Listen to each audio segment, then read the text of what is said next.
1.3 billion people live without access to electricity worldwide. In fact, 640 million live right here in sub-Saharan Africa. And without access to established infrastructure such as power plants or electrical grids, these families have been dependent on different technologies to meet their basic energy needs. This is a picture of a charging station. What you see here are lead-acid batteries, like the ones you would find in your car.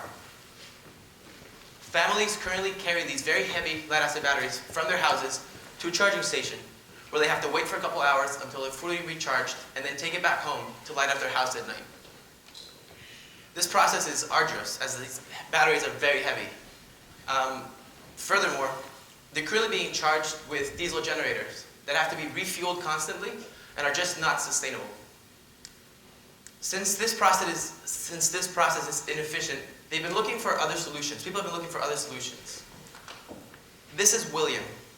He actually built his own wind turbine based on a picture that he saw in a middle school textbook. He got spare parts from an old tractor and a bicycle and had his own personal device to charge his lead-acid battery. This is another picture of William's turbine. It's changed his life, and it's attracted attention from many other villages around the area who want a similar device for their own use. So imagine if we could give these families a specific device that was engineered for these locations, for this specific use. If there exists a product that could be shipped to these isolated locations and can generate enough electricity to power their houses at night. Well, that is what we are here to do. We are Team Zephyr.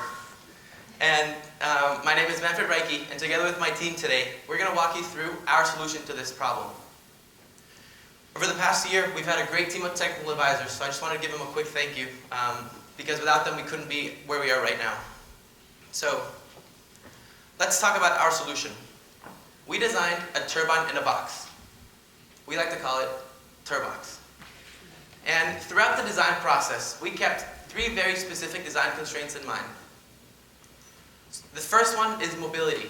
Since we wanted to reach these isolated locations, we needed a device that was not only self-contained, so that you only had to carry one part, but also mobile, so that 4 people could carry it wherever they needed. Once in location, we needed it to be assemblable. We were looking at a device that could be put together in less than 30 minutes, and more importantly, our main goal was to have no tools. So you can assemble this turbine without any tools, because if you're in an off-grid location, whether it's a roof, a field, or anywhere, losing bolts and tools is inconvenient. So this device can be put together simply, no tools. And most importantly, we needed performance. Now, when you look at sub-Saharan Africa and these villages, they don't consume electricity like you or I do. Their numbers are way less. And we did a lot of research and found out that 50 watt-hours is enough to meet a family's electrical needs for a given night. 50 watt-hours is the equivalent of lighting 2 LED light bulbs for about 10 hours, so about a night. And this energy could also be used to charge cell phones or other small electronics that could definitely impact their life. So this was our metric. We wanted to be able to generate 50 watt-hours in about 12 hours of operation, so that you could generate during the day and then use the electricity at night. So with this in mind, we broke down Turbox into 3 sub-assemblies. First, we have an enclosure. We also have the turbine. And finally, the electronics. And today we're going to walk you through each of these step by step. So John, tell us about the enclosure. Thanks, Manfred. So the enclosure is not only the shipping container of our box, but it also unfolds to be the base of the turbine that needs to support all the weight. So when we first look at the enclosure, we can look at the mobility aspect of it. As you can see from the photo, it's a stackable shape, which is great for shipping. It's also very lightweight, weighing less than 85 pounds. But on top of it, you can see that it's all self-contained. Every component you need for the turbine is within it and packed as tightly as possible. Then we looked at the assemblability. As Manfred mentioned, no tools are needed to assemble the full turbine, but there's also no extraneous parts, meaning everything that's within the Turbox is a critical component for the function of the turbine when it's assembled. And finally, it's kind of modular in the sense that each part can be found and made on location. We didn't want a part to break and needed to be shipped, so there's definitely no materials that would be hard to find because it's mostly wood and aluminum. But we also had to make sure that this enclosure was structurally stable. So what we did was we modeled the force of drag to look at the force of bending and torsion. We modeled the entire swept area as a cup and used a velocity of 30 meters per second as its 5 times our average speed in order to have a factor of safety. Then we ran FEA on 3 different configurations, iterating through to find the best strength-to-weight ratio, having the highest strength to the lowest weight. What we came to was one diagonal member that's removable. This gave us a factor of safety of about 4 in bending and 4.2 in torsion, making us very confident on top of our overestimated force of drag that this structure would withstand anything it could see in sub-Saharan Africa. So where did we go to? For the mobility, we were able to carry this up to the roof of Skirkanich in order to test. On top of it, we were able to carry it out into Penn Park rather easily. And you saw we were able to bring it up on top of the stage seemingly simply, only because it weighs less than 85 pounds. On top of this, we assembled it a ton of times throughout the process. Here, we assembled it in under 5 minutes, and that's with 4 of us as experts. We did some user testing and found that about a half an hour is what a normal person can do with limited instructions and with no real idea of what the turbine looks like fully assembled. So we're confident moving forward that with better instructions, they would be able to do it in even less time. So with that, Tommy's going to explain a little bit more about the turbine design. Thanks, John. So looking at the turbine, we ultimately compared 2 turbine designs, both horizontal and vertical axis turbines. You're probably used to seeing the horizontal axis variety. They're the ones that you see across the United States in wind farms. They offer a solution that's highly efficient, but at the downside of mechanical complexity because they have to pivot into whatever direction that the wind's coming from. We wanted to minimize that complexity. We looked at vertical axis turbines as well, which offer a solution that's omnidirectional so that they can generate wind energy in any direction that the wind comes from, but at the downside of lower efficiency. But because we're operating at ground levels, at average wind conditions around 5 meters per second, the efficiency losses become much smaller for us. So we decided upon the vertical axis design, and then we looked to optimize its aerodynamic performance, which we focused on 3 main parameters. For this presentation, we're going to focus on the blade angle, but this same process is repeatable for the other 2 parameters. We use an industry standard approach by combining both computational fluid dynamics and experimental wind tunnel testing. In our ANSYS CFD study, we iterated through the blade angles. Because we wanted a turbine that could generate wind energy at as low a velocity as possible, we wanted to minimize that startup velocity. So we iterated through these blade angles and looked which blade angle gave us that lowest startup velocity. We then took this same study into the experimental wind tunnel, and again, varied the blade angle using small 3D printed mock turbines. And here, look for what velocity turbine gave us the lowest startup velocity.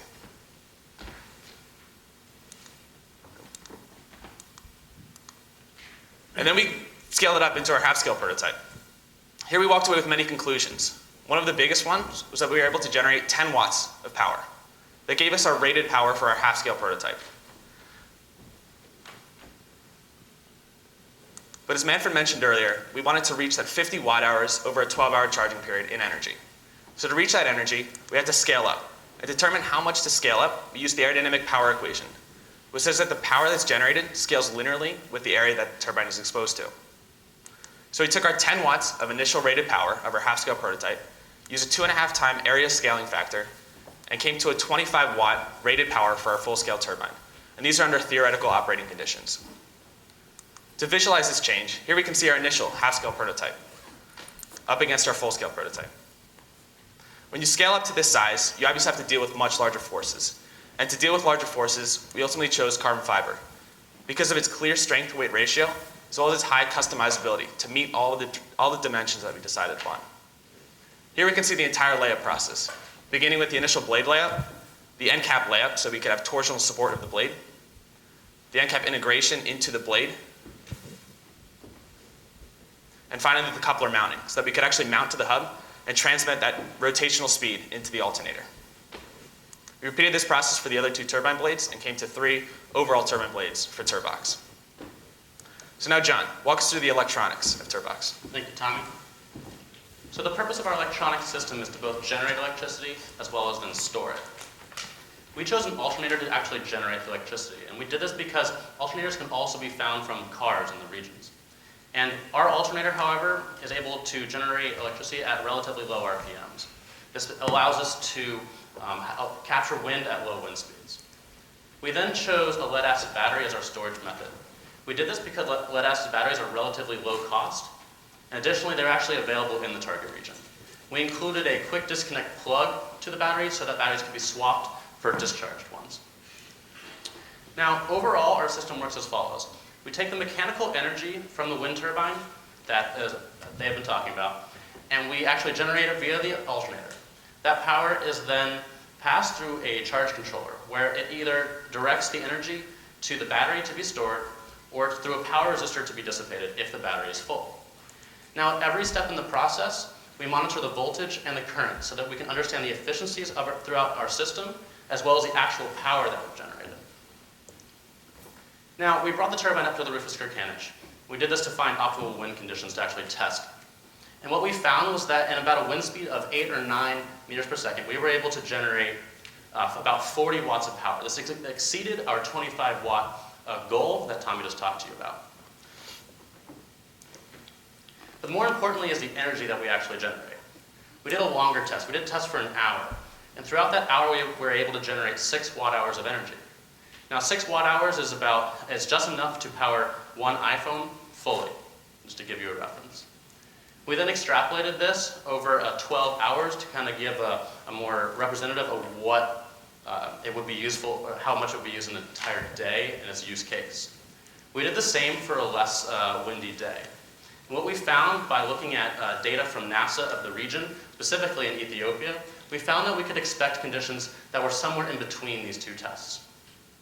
And this means that we can charge an iPhone in about 1 to 2 hours in the target location. And we can run 2 DC light bulbs after charging with our device for about 8 to 10 hours. Now, what does this energy actually look like? What can you get from a 12-volt battery? This is a 12-volt car battery. And this is an example of some of the simple things you can do. Sorry if I blind everybody. So these are the simple things that you can do with a battery. You can power DC light bulbs, you can power DC fans. I'm going to turn this away from you. But more importantly, you can charge things like medical equipment, small computers, cell phones, radios, things that really make a difference to these societies. We believe that Turbox is an amazing solution that is both mobile, assemblable, and high performing. Now, it also has applications in many other scenarios, such as disaster recovery, where they might power radios or flashlights to greatly aid in a situation such as the one we saw in Nepal last week. This is Turbox. We'd like to open the floor for any questions. Thank you.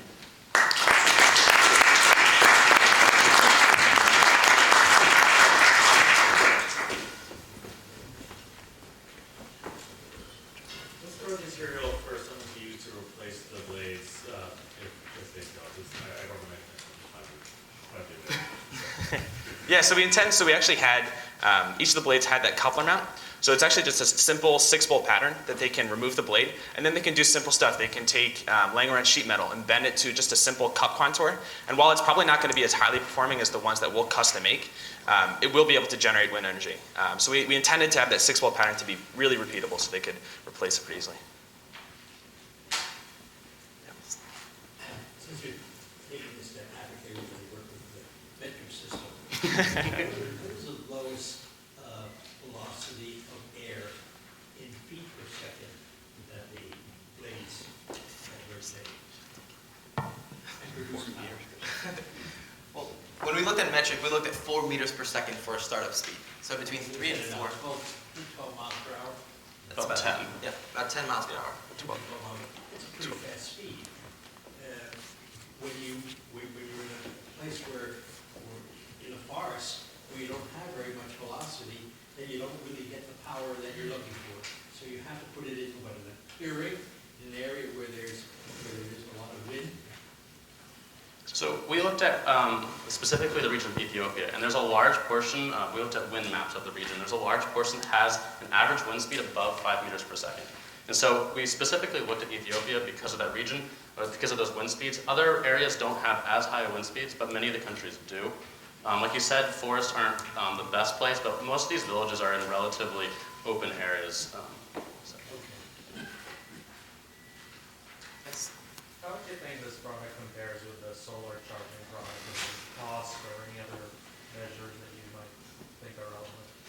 So I can talk a little bit about both. And when you look at cost, we first did a cost analysis on this prototype. So this is our first iteration prototype. This is actually version 2. So a lot of the components are very expensive and custom made. So we used up most of our budget, about $1,200 to build this one. But if you look at mass producing this, you know, for example, the carbon fiber, this is a prototype. So we needed strength and, you know, custom shape. But you can manufacture this out of something a little bit easier that can be injection molded for way cheaper. So we think that we can get under $300 for a full prototype. Excuse me. If we were to deploy it after mass production. With respect to how we compare to solar, we look at Turbox as a complement. If you look at data in the region, this is solar data collected in Ethiopia. This is from the data at NASA that John was mentioning. And this map shows the percentage of capturable power flux per meter squared. Now the good thing, well, something you notice is that it's very seasonal, right? You have summer, you have winter.